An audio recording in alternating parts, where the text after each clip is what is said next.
السلام علیکم ورحمۃ اللہ وبرکاتہ۔ حفظ حدیث سیریز حدیث نمبر 30 مسواک۔ عن نبی حریرۃ رضی اللہ عنہ ان رسول اللہ صلی اللہ علیہ وسلم قال۔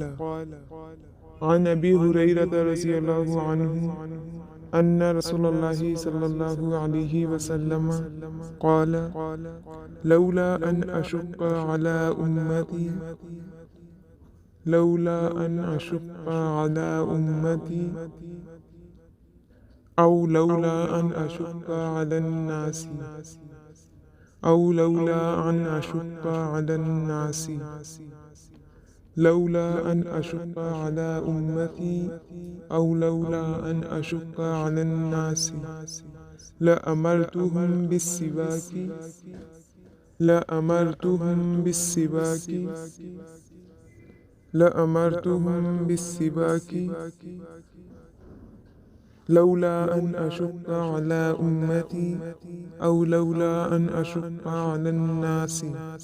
لأمرتهم بالسواك مع كل صلاة مع كل صلاة مع كل صلاة عن أبي هريرة رضي الله عنه أن رسول الله صلى الله عليه وسلم قال لولا أن أشق على أمتي أو لولا أن أشق على الناس لأمرتهم بالسواك مع كل صلاة۔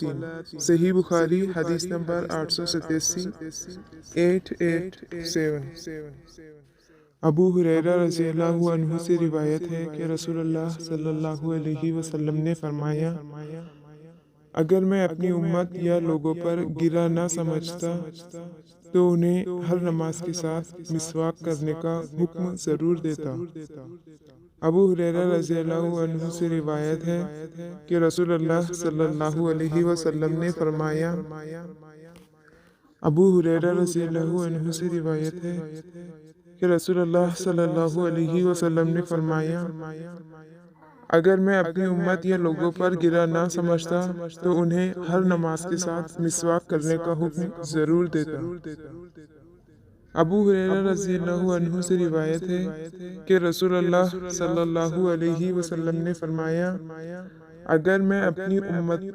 یا لوگوں پر گرا نہ سمجھتا تو انہیں ہر نماز کے ساتھ مسواک کرنے کا حکم ضرور دیتا۔